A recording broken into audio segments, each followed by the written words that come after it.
Welcome to video lecture series on strength of material. In this video, we are going to see the concept of longitudinal or linear and lateral strain. Okay. So we know what strain means. Strain means change in length upon original length.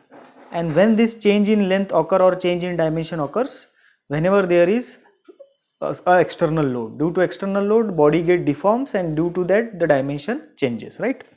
So let us take, we will take an example on this eraser. Now see, for example, if I am applying a pull load on this eraser, what will happen? The length of eraser will increase, but simultaneously the width and depth of eraser will get decrease, right?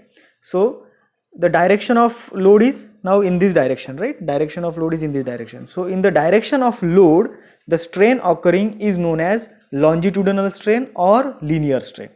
Okay, देखिए जब हम ये rubber को पुल करते हैं ये direction में, तो इसकी जो लेंथ है वो इंक्रीज हो रही है, लेकिन इसकी विड्थ और डेप्थ जो है वो डिक्रीज हो रही है, right?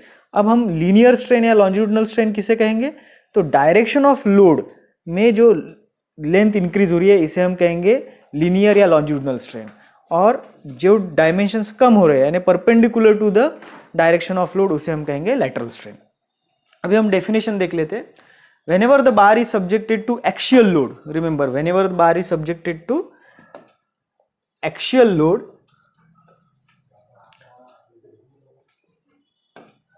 there will be increase in length of bar along the direction of loading, and therefore longitudinal strain is defined as increase in length of bar in the direction of applied load to that of original length, right? So we will get longitudinal strain as del L upon L, where we can say this as EL. EL means longitudinal strain, del L upon L. Similarly, you can see in this diagram also, whenever he is pulling a rubber band, the length is increasing but other two dimensions are decreasing. The same can be seen here.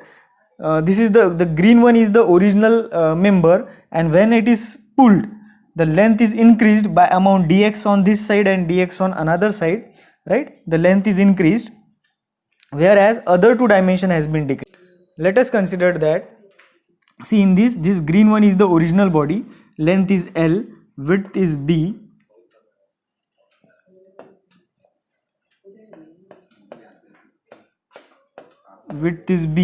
and this is depth D, right? Now when it is pulled, what will happen? Its length will get increased, length is increasing, whereas this width and depth has been decreased. Now here, if this is B, this one is B dash, if this is D, this one is D dash, and if this is L, so this one is say L dash, right? So length is increased whereas width and depth has been decreased, and therefore along this length there is linear or longitudinal strain, and along width and along depth there is lateral strain. Similarly, if you want lateral strain, we will write down E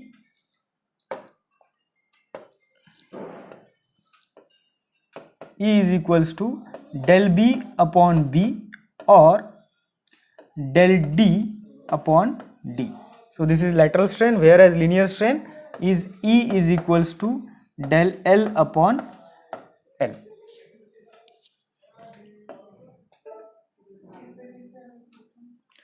Now from this linear and lateral strain, there is one term known as Poisson's ratio. What this Poisson's ratio is known as? Poisson's ratio is relation between linear and lateral strain. So according to this definition, Poisson's ratio is a ratio of lateral strain upon linear strain, which is denoted by mu. This is very important term and we use in our RCC. So we know that mu is equals to lateral strain upon longitudinal strain. Okay, and this is also can be converted into 1 by m. So we can also write it as 1 by m is equals to mu is equals to lateral strain upon longitudinal strain.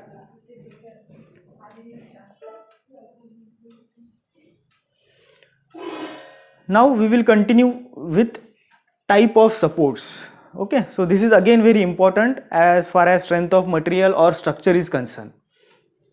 So mainly there are these 4 types of support. One is simple support, another one is roller support, then there is hinge or pin support, and last one is fixed support. In engineering mechanics, you are already familiar with this hinge or pin support, then roller support and fixed support, right? But this is the new term which is known as simple support. Simple support means when anything is supported on a, for example, if this is wall, okay, if this is wall and beam is simply supported over it, this is known as simple support. Fine. What is example of hinge support? For example, door and hinges. This we can say as hinge support. Then what about roller supports? The skates, अगर हम देखेंगे, you know that skatings, the skates can be considered as roller support. If you are standing on that skates, the base will be considered as roller support. And last one is fixed support. Fixed support means, like for example, if this is beam and column frame, okay, this is column and this one is beam, so this connection is a fixed support, right? These are some illustration for 3D. This is roller support, this one is hinge support, and last one is fixed support. Now we will see some real example. What is roller support? So roller supports are generally used for bridges, right? So this is a kind of roller support. Then this one is hinge support. In Amravati you can see hinge support at HVPM, where in stadium for supporting this type of hinges are used. Such type of hinges are used. These are known as hinge support. And here in our RCC structure we can see a fixed support. So where beam and column, see, this one is beam, this one is beam, and this one is column, and this joint is known as fixed support here. Now there are types of beam. As far as engineering mechanics is concerned, we have seen only a simply supported beam, right? And we have also calculated reactions for simply supported beam. In strength of material, we are going to deal with these 2 types of beam. First one is simply supported beam, this one, and second one is cantilever beam. When we will go to 3rd year, there is one subject, theory of structure, in which we will see continuous beam, then fixed beam, right? Analysis of continuous and fixed beam. These first two is determinant structure, and therefore in strength of material we will do analysis of this structure only.